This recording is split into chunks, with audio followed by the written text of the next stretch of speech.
Man, let's get talking now. Many Nigerian big companies across various sectors of the economy may be gasping for breath following the sustained scarcity of foreign exchange.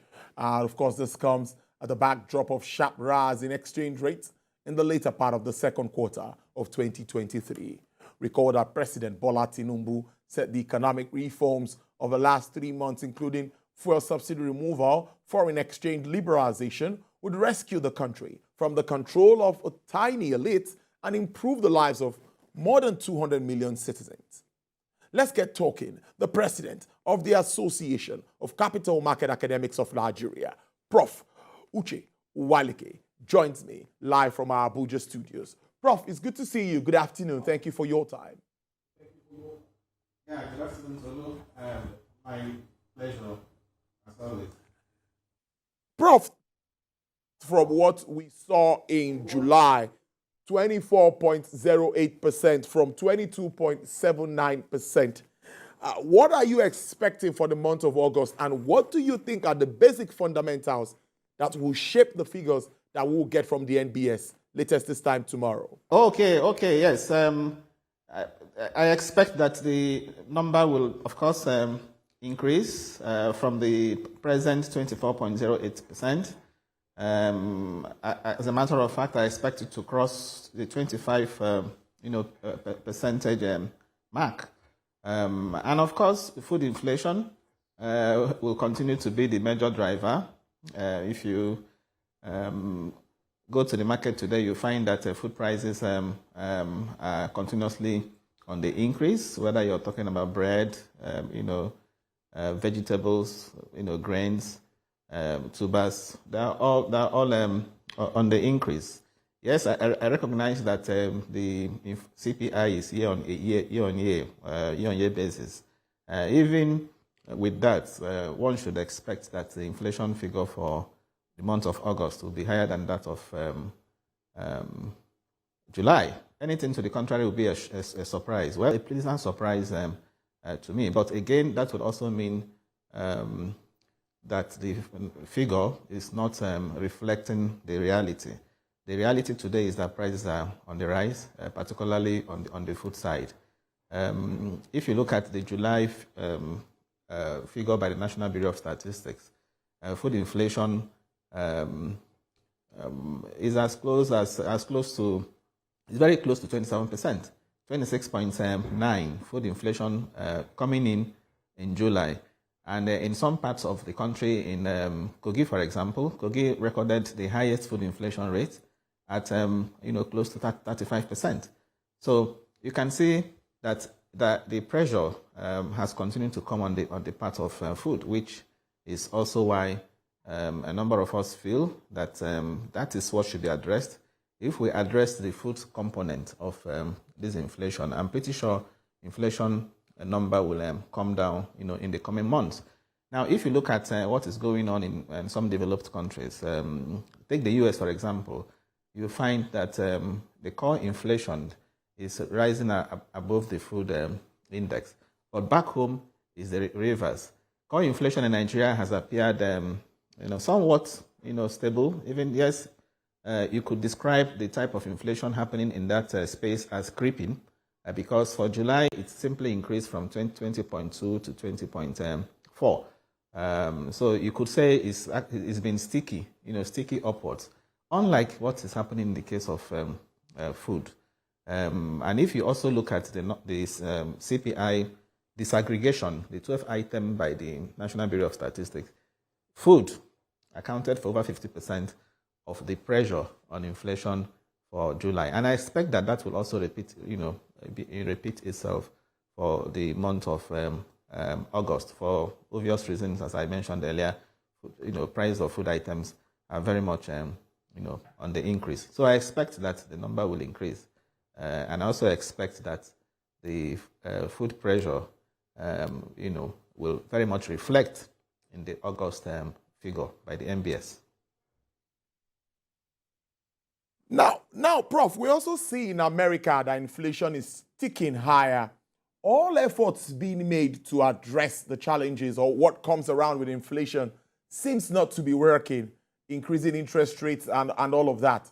So you talked about agriculture now and all of that. What are the in straight terms, what can be done, and what transition period are we looking at for us to start to see the impact? Nigerians are paying more for PMS. They want to see what is happening on the other side, how they will enjoy this pressure they are going through at the moment. So what's the transition period looking like, if you have to explain that to us? Sure, globally, really, if you take what is happening globally, you would even come to the conclusion that in many economies, inflation rate is actually trending, downwards. In the U.S., for example, it's the Federal Reserve target rate is 2%, and is trending close to target range, that long-term target range of the Federal Reserve. Now, the same thing with even the euro area.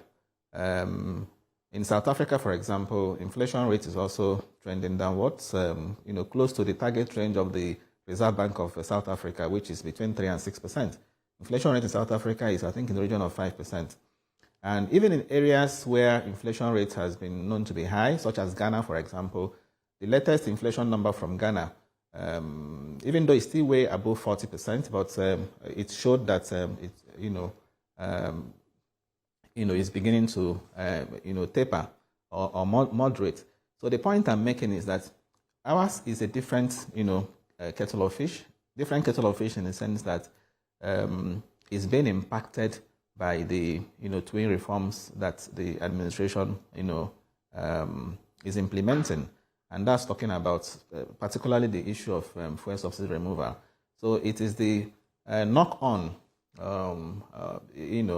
effect that we are witnessing in the economy. There's no doubt, of course, it was predicted that in the short term, removal of fuel subsidy, as well as the unification of exchange rates and accompanying naira float, which of course resulted in a devaluation of naira, of some sort, would all combine to lead to increase in the general price level. So that is what we are witnessing here. But as I said earlier on, to deal with inflation in Nigeria, we need to also look at the roots, the driving factors. And what are these driving factors? I have mentioned to you, they are more of supply side. Okay, in the issue of food, it is food shortages. So we need to ramp up food. And how do you do that? Of course, by producing more, which is why I'm happy about the idea of declaring an emergency on agriculture. The president has declared an emergency on agriculture. That is the way to go.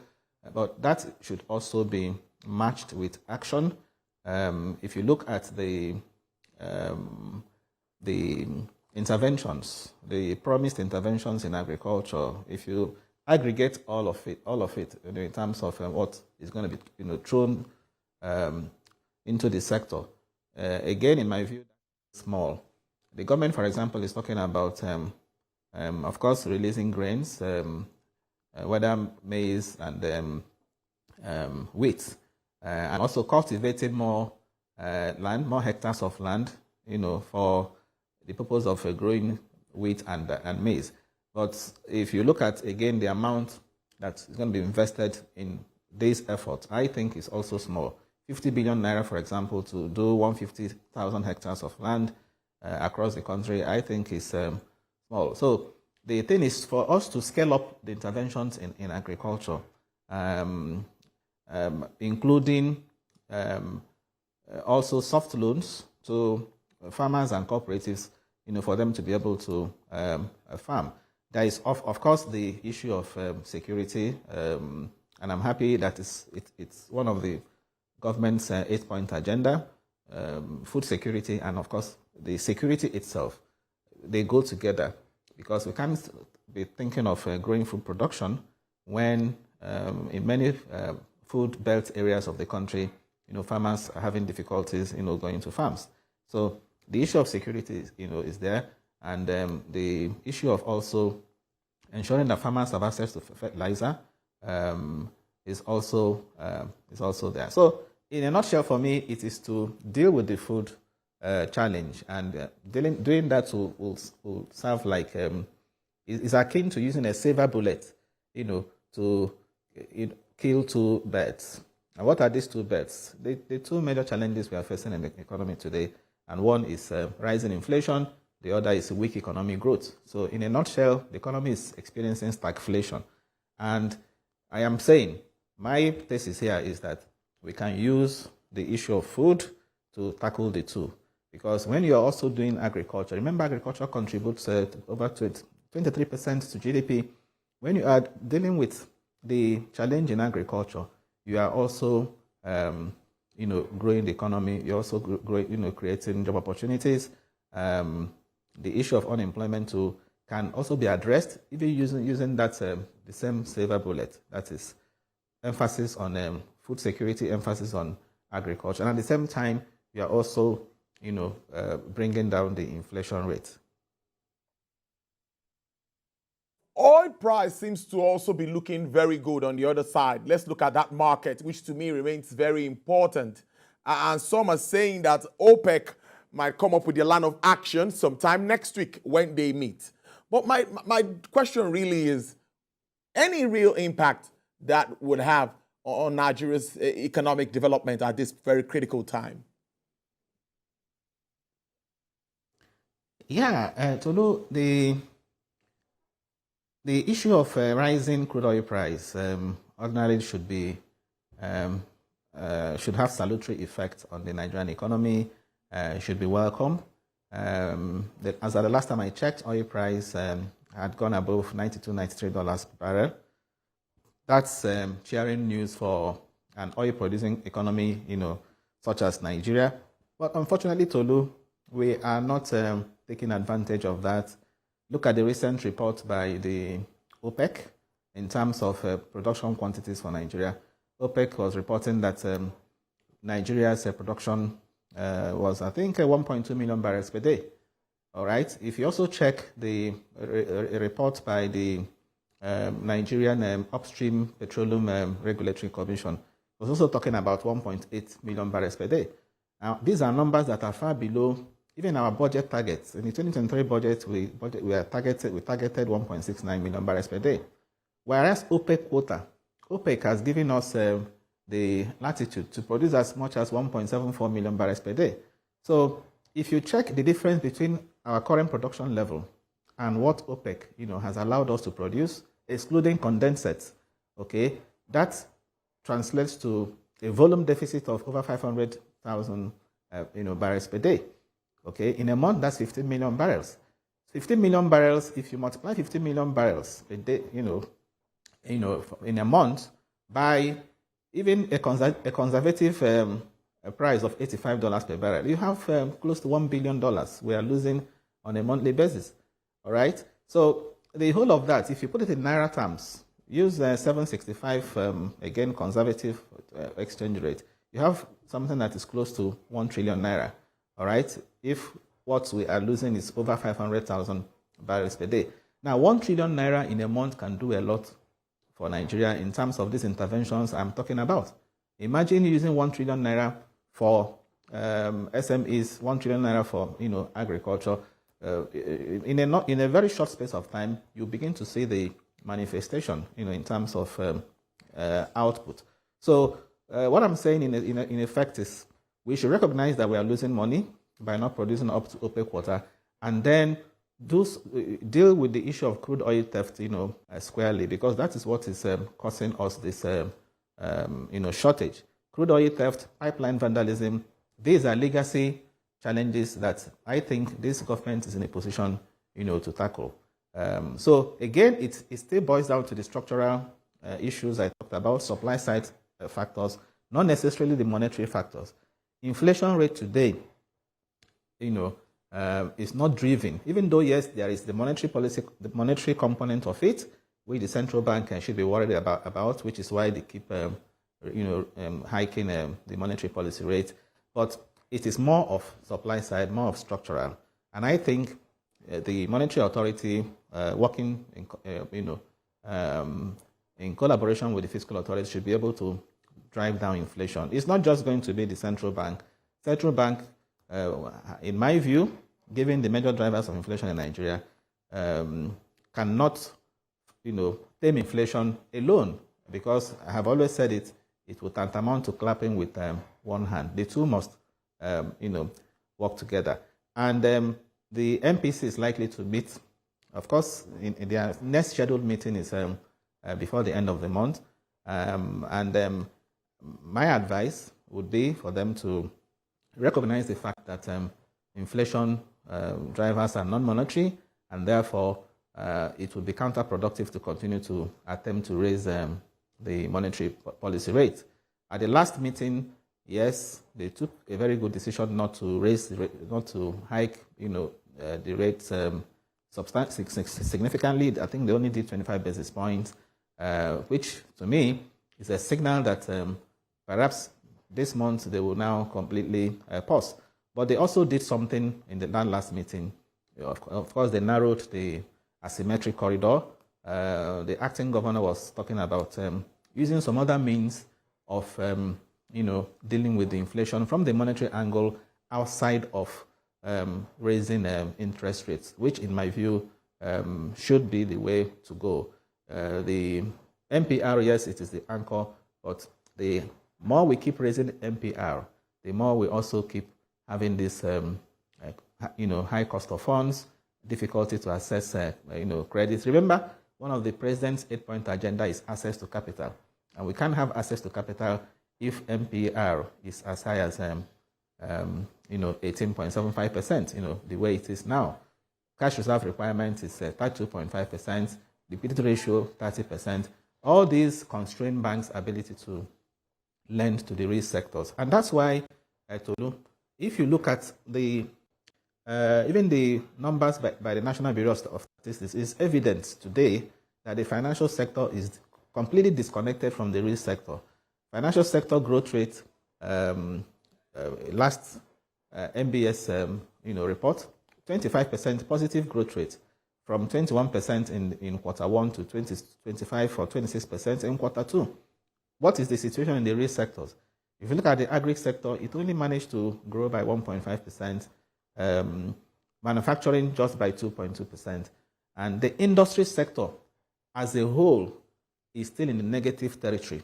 So, and what is the essence of the financial sector? It is purely for financial intermediation to also help to grow the real sector. If it is, ideally, done. Okay, mobilizing from surplus units and, channeling to deficit units. That's what we say, even in theory. So the financial sector in the country today should be able to perform that role, should be able to support the real sector. And one way by which that can be done is to also ensure that the real sector gets access to credit.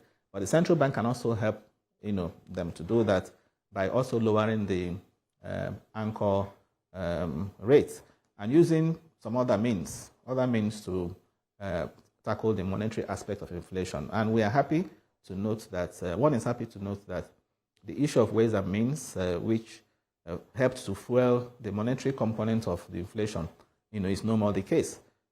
So having said that, I'm also aware that there is the concern about the exchange rate. If you have so much money in circulation, increased money supply can also feed into the forex market and then, exacerbate the demand pressure there. Yes, that is also a concern, and also the concern about you need to have rates, high rates in order not to, encourage capital flight. So for you to attract investments, interest rates, must be high. But in all of that, it's important that the central bank should continue to strike a balance, between these objectives, recognizing that stimulating growth at this period in time is very, very, critical. I must thank you so much, Professor Uche Uwaleke, there, President, Association of Capital Market Academics of Nigeria, for your time on the program.